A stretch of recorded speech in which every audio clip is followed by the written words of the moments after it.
Good evening mga kapaso. Gaya po ng sinabi ko sa inyo kagabi, tayo po ay bumabalik ngayong gabi uli para po sa ating isang vlog na sinabi ko sa inyo. Kung nakikita nyo yan guys, yun po yung ating Moroccan Red na isa po siyang self-fertile na variety. Gaya ng sinabi ko, magkaroon po tayo ng experiment ngayong gabi. Kung yun bang self-sterile na mga dragon fruit ay pwede silang i-pollinate ng another self-sterile din na na pollen. Kaya at ang isa pa, yung bang sterile na bulaklak na variety ng dragon fruit, i-pollinate din natin sa isang fertile gaya nito. Fertile ito guys eh. So dalawa po ang ating isosolve, yung fertile to sterile to fertile, tsaka yung sterile to sterile. Yun ang ating gagawin. So kaya nilagyan ko muna yan ng cellophane at pag na-pollinate na yan, tatakpan natin uli mga kapaso para makasure tayo na hindi sila na pollinate ng ibang pollen. Ayan.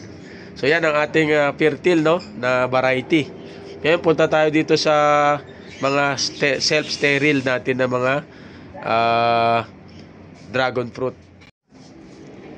So dito naman guys, may nakikita kayo uling isang nakatakip. Ito po yung ating Edgar variety na self-sterile din po, na hindi po siya makapagbuo ng bulaklak para maging bunga kung gamitin mo yung sarili niyang pollen. Kaya tinawag sila mga self-sterile So dito sa kabila, meron din tayong tinakpan ditong isa. Ito naman ay Australian Gold na isa ding self-sterile. Hindi po rin natin pwedeng gamitin ng kanyang pollen para i-pollinate siya para mabuo ang kanyang bulaklak. So ngayon, mag-umpisa tayo mag-pollinate ng sterile to sterile. So ibig sabihin, pagpalitin natin yung pollen nito ng sterile at i-pollinate natin doon sa Edgar kanina doon, Yan, magkalapit na yan sila. Yan. Tapos yung Edgar naman, ang kanyang pollen, ilipat natin dito. So titingnan natin kung mabuo yung dalawa na yon o hindi. At ito naman, yung ibang pollen dito, so doon sa Edgar din kanina, i-try nating i-pollinate dito sa ating tinakpan na self-fertile naman. Ayan. So okay mga kapaso, tayo na at umpisa na natin ang ating experiment sa gabi ito. Alright mga kapaso, tayo po mag-umpisa na sa ating experiment. Ang una-una po natin gawin ay kukuha tayo ng pollen dito sa sa sterile natin na variety. Kukuha tayo ng pollen dyan, kukuha tayo ng bowl, tapos brush. So kukuha tayo ng pollen dito. Yan, dito kukuha tayo. Ingatan lang po natin na wag natin itong maisama. Ayan. Ayan. Tapos kukuha tayo ng pollen dyan.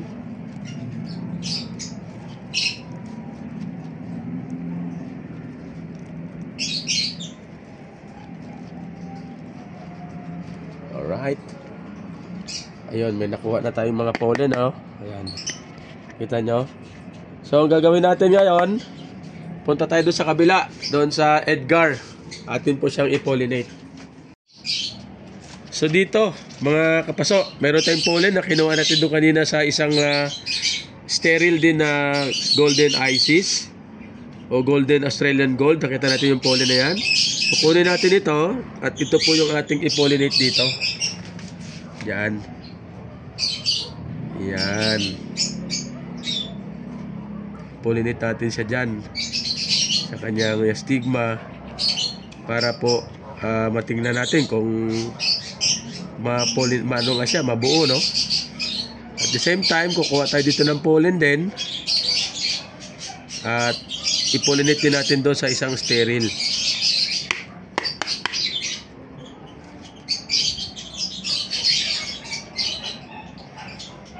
Kuha tayo ng pollen dito sa variety na ito. At siya rin naman nating i-pollinate doon sa isa pang sterile. So ayan, nakakuha na tayo. So punta tayo sa kabila.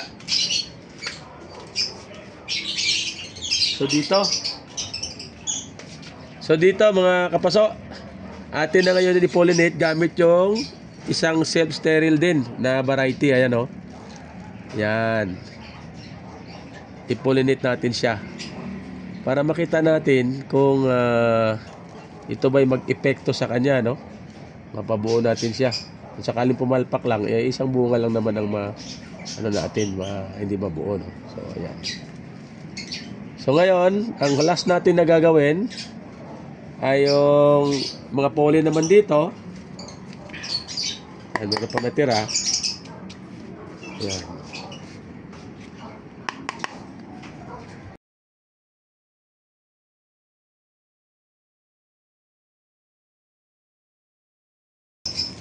Ito naman ngayon, ang ilagay natin dito sa fertile naman na variety. Hindi natin siya i-pollinate ng sarili niyang pollen, kundi ay yung pollen ng self-sterile. Ayan, tingnan natin kung mabuo ito. Ayan.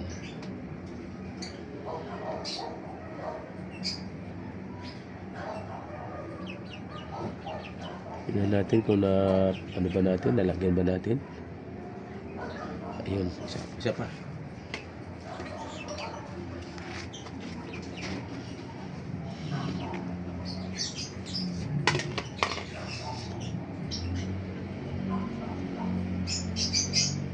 Yan. So, natapos na natin at ang gagawin natin, guys, atin itong takpan uli para hindi na siya madapuan ng mga pollinators dyan na magdagdag pa ng dyan, pollination. Ayan, takpan natin.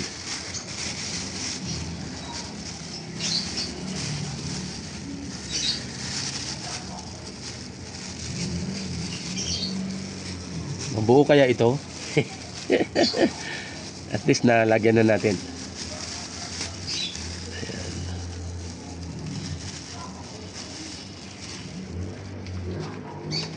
At dito rin natin din takpan ito para po hindi na siya maistorbo.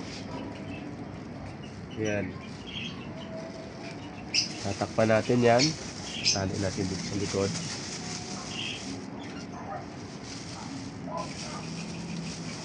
Masakit ang tinik. Dahan-dahan kayo, guys, pag meron kayong dragon fruit. Dami ko ng tinik na natinik ako. So dito, atin po ulit itong takpan at na-pollinate na po natin yan. Yung ating Edgar na self-sterile. At alisin na lang natin yan kinabukasan. Kasi muna natin yung kanyang fertilization na mauna natin siyang ma-fertilize ng mga pollen na andun. So siguraduhin lang natin ngayong gabi na masilyo siya. Alright mga kapaso, natapos na natin ang ating experiment. So ayan po, nasilyohan na natin, na pollinate na natin siya ng pollen na galing sa self-sterile na variety. So abangan natin, guys, kung mag-successful yan, So dito rin yung ating Australian gold na sterile na din, self-sterile. Lalagyan na rin natin ng cellophane para hindi po siya madapuan ng ibang insekto dyan. At yung ating Edgar. So ang pinollinate natin dito galing sa dilaw na self-sterile, at yung dilaw naman kanina ay galing dun sa Edgar din na self-sterile. So mga kapaso, alisin na po natin yung ating tinakip na plastic dito sa ating pinollinate na dragon fruit na sterile, self-sterile. So alisin na po natin yan. Yan. At mag-antay po tayo ng at least siguro para sure ball na kung naging successful siya ay mga 7 days, isang linggo natin siyang hayaan muna. Ayan.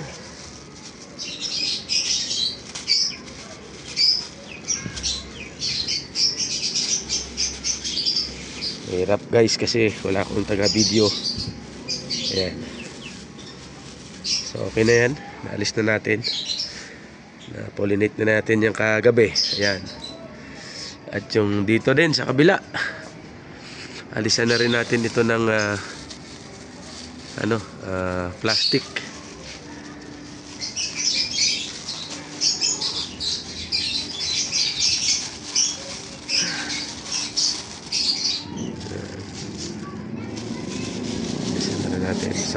Oh, okay na yan kasi nag-close na yung kanyang bulaklak. So wait po natin kung siya po ay na-pollinate. Kaso lang mukhang natanggal doon, no? Ako. Bali guys, tingnan natin kung mabuo yan. At dito din guys, alisan natin. Ito yung ating self-fertile. Ayan. Alisin na rin natin ito. Ang ginawa natin dito, pinulinate natin siya ng sterile variety. So, tingnan natin kung mabuo natin yan. At anong maging resulta nila after 7 days.